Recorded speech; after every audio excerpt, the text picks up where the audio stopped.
ಅದರಿಂದ ನಾನೇ ಹರಿಶ್ಚಂದ್ರ ಇನ್ಯಾರಿಲ್ಲ, ಬಹಳ ಪರಿಶುದ್ಧವಾಗಿ ಆಡಳಿತ ನಡೆಸೋನು. ಇದೆಲ್ಲ ನಿಲ್ಲಿಸಿ, ಗೊತ್ತಿದೆ ನನಗೂ ಇದನ್ನ ಹೆಂಗ್ ಸರಿಪಡಿಸಬೇಕು. ನಾನು ಈ ನಾಡಿನ ಯಾವೊಂದು ನಿರುದ್ಯೋಗಿಗಳಿದ್ದೀರಿ, ನೀವ್ ಎದ್ದೇಳದೇ ಇದ್ರೆ ಈ ನಿರುದ್ಯೋಗಿಗಳು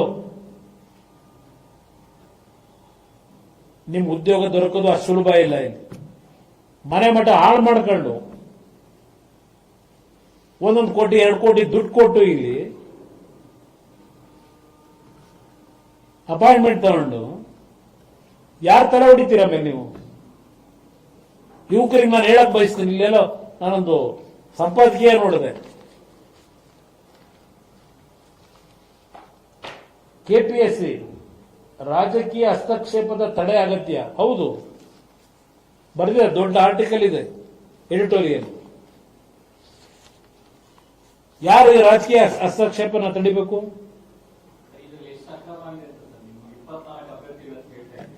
ಅದು ಅವರು ಖರ್ಗೆ ಅವ್ರು ಹೇಳ್ಬೇಕು, ಅವ್ರಿಗೆಲ್ಲ ಕ್ಯಾಲ್ಕುಲೇಷನ್ ಚೆನ್ನಾಗಿ ಮಾಡ್ತಾರೆ, ನಮಗೆ ಚೆನ್ನಾಗಿ. ಯಾರು ಡೈರೆಕ್ಷನ್ ಎಲ್ಲಿ ಕೊಟ್ಟವ್ರೆ? ಅವ್ರನ್ನ ಅಪಾಯಿಂಟ್ಮೆಂಟ್ ಮಾಡ್ಕೊಳ್ಳಿ ಅಂತ ಡೈರೆಕ್ಷನ್ ಎಲ್ಲಿ ಕೊಟ್ಟವ್ರೆ? ಎಲ್ಲಿ ಕೊಟ್ಟವ್ರೆ? ಯಾವ ಕೋರ್ಟ್ ಆದೇಶ ಎಲ್ಲಿದೆ ಅವರಿಗೆ ಕೊಡೋದಕ್ಕೆ? ಇಲ್ಲಿ ಅಕ್ರಮ ನಡೆದಿದೆ ಅಂತ ಗೊತ್ತಾದ ಮೇಲೂ ಮತ್ ನಿಮ್ ಜವಾಬ್ದಾರಿ ಏನು? ಸರ್ಕಾರದ್ದು, ನಿಮ್ ಇಲಾಖೆಗೆ ಸರಿತದು, ನೀವು ತಗೋಬೇಕಲ್ಲ ಡಿಸಿಷನ್. ಅದು ಅವ್ರು ಕೇಳಿ ಗೊತ್ತಿಲ್ಲ ನನಗೆ, ಯಾರು ಕಿಕ್ ಬ್ಯಾಕ್ ಹೋಗಿದೆ ಅವ್ರು ಹೇಳ್ಬೇಕು. ಯಾಕೆಂದ್ರೆ ಅವ್ರು ಪಂಡಿತರಲ್ಲ ಎಲ್ಲ ವಿಷಯದಲ್ಲೂ. ಅದನ್ನೇ ಹೇಳ್ತಾ ಇರೋದು. ಏನ್ ಆಕ್ಷನ್ ತಗೋತೀಯಪ್ಪ? ಇದು ಅಕ್ರಮವಾಗಿ ಸೇರಿರೋದವರು ರಿಪೋರ್ಟ್ ಇದೆ. ನಿಮ್ಮ OMR ಶೀಟ್ಗಳನ್ನ ಯಾವ ರೀತಿ ಮಿಸ್ಯೂಸ್ ಮಾಡ್ಕೊಂಡ್ರು ಇದೆಲ್ಲ ಡೀಟೇಲ್ ಕೊಟ್ಟವರೆಲ್ಲ. ಇದ್ಯಾಕೆ ಕೊಟ್ಟವ್ರು ಈ ರಿಪೋರ್ಟ್? ಇದ್ಯಾಕೆ ಬಂದಿದೆ? ಇದ್ರೊಳಗೆ ಏನಿದೆ ಇದರಲ್ಲಿ ಗೊತ್ತಿಲ್ಲ ನಿಮಗೆ? ಇದನ್ನ ಯಾಕಪ್ಪ ಚರ್ಚೆ ಮಾಡಲ್ಲ? ಮೊದಲು ಮೆಂಬರ್ಗಳನ್ನ ಮಾಡಬೇಕಾದ್ರೆ 360 ಡಿಗ್ರಿ ನಡೀತದಲ್ಲಿ ಡೆಲ್ಲಿನಲ್ಲಿ. ಯಾರು ಇಂಪಾರ್ಟೆಂಟ್ ಸೆನ್ಸಿಟಿವ್ ಪೋಸ್ಟ್ಗೆ ಅಪಾಯಿಂಟ್ ಮಾಡಬೇಕಾದ್ರೆ 360 ಡಿಗ್ರಿ ಎನ್ಕ್ವೈರಿ ಮಾಡ್ತಾರೆ. ಅಲ್ಲಿ ಯಾತಕ್ಕೆ UPSC ನಲ್ಲಿ ಯಾತಕ್ಕೆ ಕಂಪ್ಲೇಂಟ್ ಬರಲ್ಲ?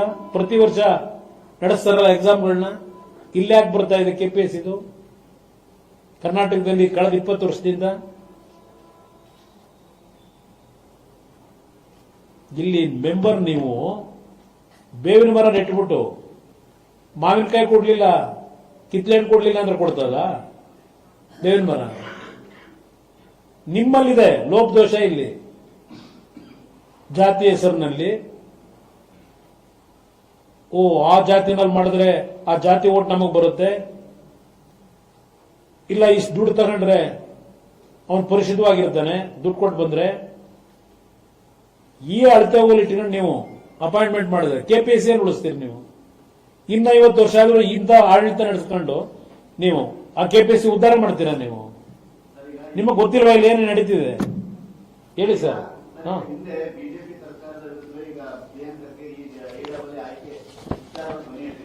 ಇದು ಬಿಜೆಪಿ ಸರ್ಕಾರದಲ್ಲಿ ಅದು ಓನ್ಲಿ ನೋಟಿಫಿಕೇಶನ್ ಮಾಡಿದ್ರು, ಆಮೇಲೆಲ್ಲ ನಡೆದಿದ್ದು ಇವರು ಸಚಿವರಾದ ಮೇಲೆ ನಡೆದಿರೋದು ಇವೆಲ್ಲ. ಬಿಜೆಪಿ ಸರ್ಕಾರದ ಓನ್ಲಿ ನೋಟಿಫಿಕೇಶನ್, ಅದು ಎಕ್ಸಾಮ್ ನೋಟಿಫಿಕೇಶನ್. ಅದರಲ್ಲಿ ಯಾವ ತರ ನಡ್ಕೋಬೇಕು, ಆ ಅಭ್ಯರ್ಥಿಗಳು ಎಕ್ಸಾಮ್ ಬರೆಯೋರು ಯಾವ ರೀತಿ ನಡಿಬೇಕು, ಪ್ರತಿಯೊಂದು ಗೈಡ್ಲೈನ್ಸ್ ಇಟ್ಟವ್ರೆ. ಆ ಗೈಡ್ಲೈನ್ಸ್ ಗಳನ್ನ ಗಾಳಿ ತೂರಿರೋ ಯಾರು? ಇದು ಇಲ್ಲಿರ್ತಕ್ಕಂಥ ಲೋಪದೋಷಗಳು.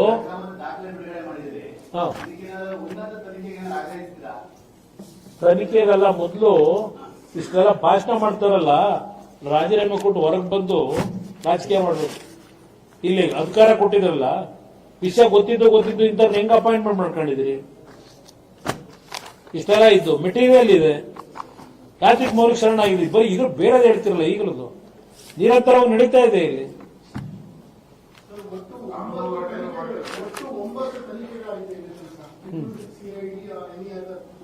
ಇದುವರೆಗೆ ಈ ರಾಜ್ಯದಲ್ಲಿ ಈ SIT ತನಿಖೆಗಳು ಮತ್ತೊಂದು ತನಿಖೆಗಳು ನಡೆಸಿ ದೇವೇಗೌಡರು ಕುಟುಂಬವನ್ನು ಮುಗಿಸ್ಲಿಕ್ಕೆ ಯಶಸ್ವಿ ಆಗಿದ್ದಾರೋ ಹೊರತು ಮುಗಿಸ್ಬೇಕು ಅಂತ ಇನ್ ಯಾವ ತನಿಖೆಗಳು ಈ ರಾಜ್ಯದಲ್ಲಿ ತಾರ್ಕಿಕ ಎಂಟು ತಂದಿದ್ದಾರ?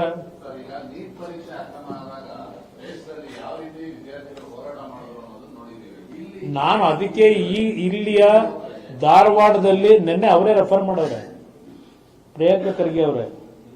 ಧಾರವಾಡದಲ್ಲಿ ನಡೀತಲ್ಲ ನಿರುದ್ಯೋಗದ ಯುವಕರ ಒಂದು ಹೋರಾಟ, ನಿಮ್ಮ ಮುಖಾಂತರ ನಾನು ಈಗಿನ ಈ ಘಟನೆಗಳೇನು ನಡೀತಾ ಇದ್ದಾವೆ ಯುವಕರಿಗೆ ದಯವಿಟ್ಟು ತಾವು ಕರ್ನಾಟಕ ರಾಜ್ಯ ಸರಿಪಡಿಸಲಿಕ್ಕೆ ನೀವು ಬೀದಿಗೆ ಇಳಿಬೇಕು ಅಂತಕ್ಕಂಥದ್ದನ್ನ ನಿರುದ್ಯೋಗಿಗಳಿಗೆ ನಾನು ಈ ಸಂದರ್ಭದಲ್ಲಿ ನಿಮ್ಮ ಮುಖಾಂತರ ಈಗಿನ ಈ ಘಟನೆಗಳನ್ನು ನೋಡಿದಾಗ ನಾನು ಇಲ್ಲಿಯ ವಿದ್ಯಾರ್ಥಿಗಳು ನಿರುದ್ಯೋಗಿಗಳು ಯಾರಿದ್ದೀರಿ ನಿಮಗೆ ನಾನು ಮನವಿ ಮಾಡ್ತೇನೆ. ಇದನ್ನು ಸರಿಪಡಿಸೋದಕ್ಕೆ ಇಲ್ಲೂ ಕರ್ನಾಟಕದಲ್ಲಿ ಆಗಬೇಕಿದು. ಯಾತಕ್ಕೆ ಮೌನವಾಗವರ ಜನ ಈಗ ಯುವಕರು? ನಾನು ಮನವಿ ಮಾಡ್ತೇನೆ.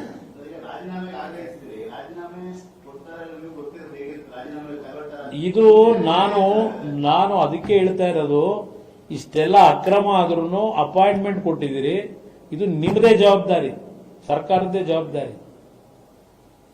ನಿಮಗೇನಾದ್ರು ಅಲ್ಪ ಸ್ವಲ್ಪ ಮಾತಿಗೂ ಕೃತಿಗೂ ನನ್ನಲ್ಲಿ ಕ್ಲಾರಿಟಿ ಇದೆ ಅನ್ನೋದಿದ್ರೆ, ನಾನು ಪಾರದರ್ಶಕವಾಗಿರ್ತೀನಿ ಅಂತ ನೀವೇನು ಹೇಳ್ತೀರಾ ಅದಿದ್ರೆ ನಿಮ್ಮ ಮಾತಿಗೂ ನಿಮ್ಮ ಕೃತಿಗೂ ತೀರ್ಮಾನ ಮಾಡಬೇಕು ಅಂತಕ್ಕಂಥದ್ದನ್ನ ನಾನು ಅವ್ರಿಗೆ ಹೇಳಲಿಕ್ಕೆ ಬಯಸ್ತೀನಿ.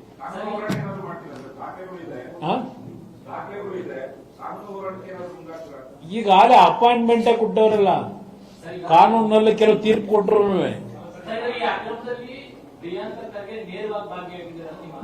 ನೇರವಾಗಿ ಅಂದ್ರೆ ಅವ್ರ ಜವಾಬ್ದಾರಿ ಇತ್ತು, ಅವ್ರಿಗೆ ಗೊತ್ತಿರ್ಲಿಲ್ವಾ ಇದೆಲ್ಲ?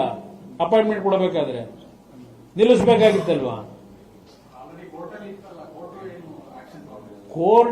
ಕೋರ್ಟ್ನಲ್ಲಿ ತೀರ್ಪು ಅಂತಿಮ ಬರೋದಕ್ಕೆ ಮುಂಚೆನೆ ಯಾಕೆ ಅಪಾಯಿಂಟ್ಮೆಂಟ್ ಕೊಟ್ರಿ ನಡೀತಿದ್ದಾಗ? ಅಲ್ಲ ನೋಡೋಣ ಏನ್ ಮಾಡ್ತಾರೆ ಅವ್ರ ಗಮನಕ್ಕೆ, ಸರ್ಕಾರದ ಗಮನಕ್ಕೆ ತರ್ತೀನಿ, ನಡೆದಿದೆಯಲ್ಲಪ್ಪ ಇದೇನ್ ತೀರ್ಮಾನ ಮಾಡಬೇಕು, ಕೋರ್ಟ್ ಏನ್ ಹೇಳಿದೆ, ಸಬ್ಜೆಕ್ಟ್ ಕೆಲವೆಲ್ಲ ಹೇಳೋರಲ್ವಾ? ಇಷ್ಟೆಲ್ಲ ಆದ್ಮೇಲೆ ಇಷ್ಟೆಲ್ಲ ರಿಪೋರ್ಟ್ ಕೊಟ್ಮೇಲೆ ಮಾಡಿ ಈ ರಿಪೋರ್ಟ್ ಯಾಕೆ ಮಾಡಿಸ್ತೀರಿ? ಕಸಲ್ಪುಟ್ಟಿಗೆ ಈ ರಿಪೋರ್ಟ್ಗಳನ್ನ ಮಾಡಿಸೋದು ನೋಡಿದಿವಲ್ಲ, ಹಲವಾರು ರಿಪೋರ್ಟ್ಗಳು ಏನಾದವು.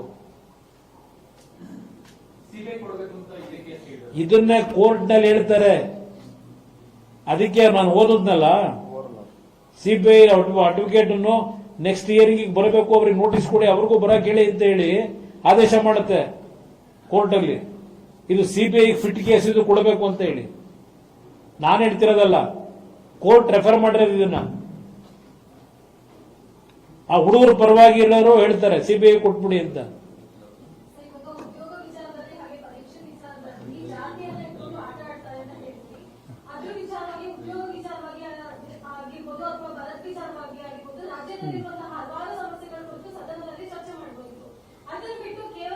ನೀವು ಸದನದಲ್ಲಿ ಇರೋನು ಕೇಳಿ ಅಮ್ಮ, ನಾನು ಸದನದಲ್ಲಿ ಇಲ್ಲ. ಈಗ ಸದನದಲ್ಲಿ ಇರೋರು ಶಾಸಕರುಗಳು ಮಂತ್ರಿಗಳು ಅವ್ರನ್ನ ಕೇಳಿ, ನಾನು ಕೇಳಿದ್ರೆ ನಾನೇನು ಹೇಳಿ? ನಾನಿದ್ದಿದ್ರೆ ನಮ್ಮ ಸಬ್ಜೆಕ್ಟೇ ಬೇರೆ ಇರ್ತಿತ್ತು. ಇವತ್ತು ಬರಗಾಲ ನೀವು ಹೇಳಿದ್ರಿ, ಹೌದು, ನಿನ್ನೆ ದಿನ ಘೋಷಣೆ ಮಾಡವ್ರೆ, ಬರಗಾಲ ಅಂತ ಘೋಷಣೆ ಮಾಡವ್ರೆ. ಬರಗಾಲಕ್ಕೆ ಏನ್ ಕ್ರಮ ತಗೋತೀವಿ ಅಂತ ಏನಾದ್ರು ಇದೆಯಾ? ಆ ರೈತರು ಇವತ್ತು ಕಷ್ಟಕ್ಕೆ ಒಳಗಾಗಿದಾರಲ್ಲ. ನೋಡಿ ಮೇಡಮ್, ಇವತ್ತು ಒಂದು ಸಬ್ಜೆಕ್ಟ್ ಇಲ್ಲಿ ಹೇಳ್ತಾ ಇದ್ದೀನಿ KPS ಇದು, ಇನ್ನೊಂದು 3-4 ದಿವಸ ಬಿಟ್ಟು ಇನ್ನೊಂದು ಸಬ್ಜೆಕ್ಟ್ ಡೀಟೇಲೇ ಇಡ್ತೀನಿ ನಿಮ್ಮ ಮುಂದೆ. ನಾನು ಆ ಕೆಲಸ ಮಾಡಬಹುದು, ಜನಕ್ಕೆ ಎಚ್ಚರಿಸ್ತಕ್ಕಂಥದ್ದಕ್ಕೆ ನನ್ನ ಡ್ಯೂಟಿ ಏನ್ ಮಾಡಬೇಕು ನಾನು ಮಾಡ್ತೀನಿ ಅಷ್ಟೇ.